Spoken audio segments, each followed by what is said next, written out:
The Senate's going to vote on gun legislation Monday following a 15-hour filibuster, mostly by Democrats.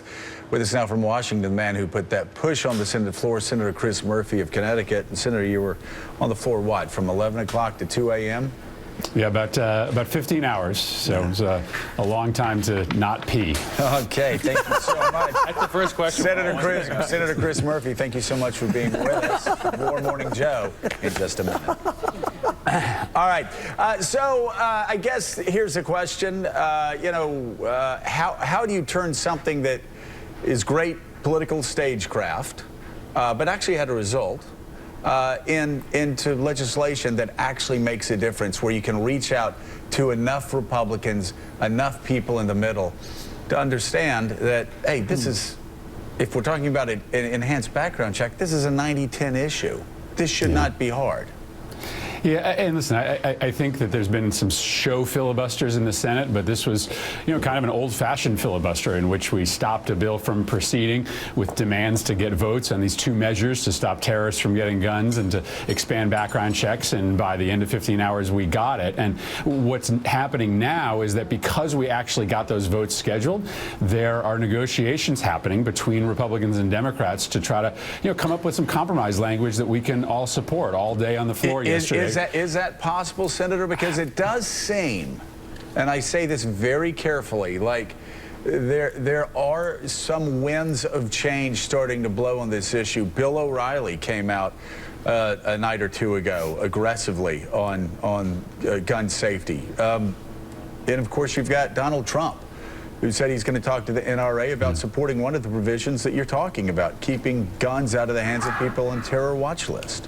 Yeah, and I think more broadly, as you know, in the wake of Orlando and in the wake of San Bernardino, I think this issue is just elevating up on voters' priority lists. I mean, they know that there's something wrong when, if you are on the terrorist watch list, you can't fly a plane, get on a plane, but you can go buy a dangerous assault weapon. And so I think that Republicans get that. The issue here is that if Republicans are going to give the NRA a veto power over this measure, then we're never going to get it passed, because I don't think there's anything that the NRA is going to support that'll be meaningful. And that's why, what Donald Trump has said is so disingenuous. He's going to negotiate our national security with the NRA. We're never going to get anywhere if that's how we're going to proceed. But I'm telling you, there are negotiations in good faith, and they would have never, ever happened had we not gone down to the floor and forced to vote. And so, I'm really proud of what we did. And by the way, it wasn't just me. It was, I think, 37 other senators who kind of organically came down to the Senate to demand that this happen. We'll see. Right. I mean, I've been disappointed before, but we've got about 3 days to try to work this out. All right. Katty Kay, you look at some of the poll numbers that we were putting up while the senator was talking, and background checks, still 90% of Americans support background checks. 60% of Americans support some sort of ban on so-called assault weapons. Enact stricter gun laws, 61% support. That assault weapon number is higher than usual. Now does seem like, again, an opportunity, I think, in large part because of the acts of terror that have happened in San Bernardino and then in Orlando. I think there is an opportunity, but all of us who have watched this over the years, right, Joe, after Newtown, we're feel so cynical and defeated about the prospect of getting anything done.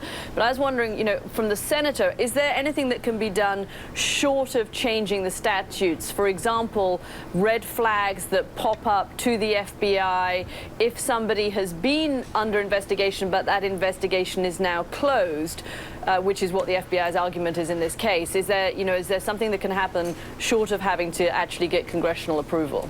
Well, I frankly think that there's very little that can be done. I mean, there are restrictions on what the FBI can do and what they can be notified of. So, yes, I think Director Comey's been clear that they're going to try to make sure that within the law they could perhaps get a notification of an individual when they're trying to buy a weapon. But they need to be kept on these lists in order to get that done. I think that's one of the clear things that they'll have to look at. They obviously had this guy on a list, and they took him off. And so it might be a reminder for the FBI to try to be a little bit more careful about keeping individuals on these lists for longer so they at least get the notification. But all they would get is the notification. They would have no ability to actually deny these people guns when they walk into the store. That's what's so dangerous. That's what the law needs to change. We're now going to go speed round here. Senator, it's Nick Confessori. There are as many as 8 million of these AR-15 style weapons already in circulation. Is there anything you can do about those weapons already sold? Is the cat already out of the bag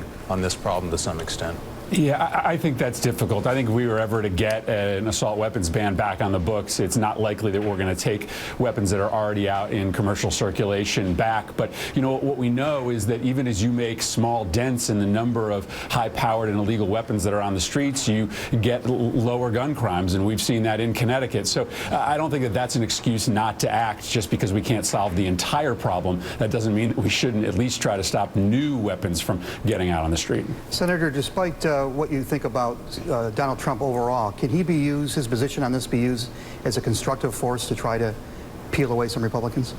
I just, so long as his position is that he's going to negotiate the national security of the United States with the NRA, that is not constructive. Let me give you a news flash. The NRA is not going to support any measures to stem gun violence in this country. They just aren't. So long as that's Donald Trump's positioning, I'm not sure that he's sending any real positive signals. Why not use him as a wedge against the NRA?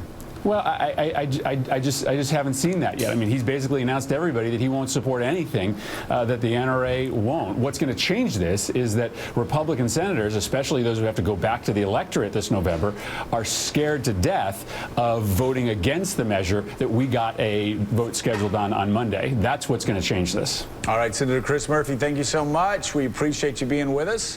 Thanks.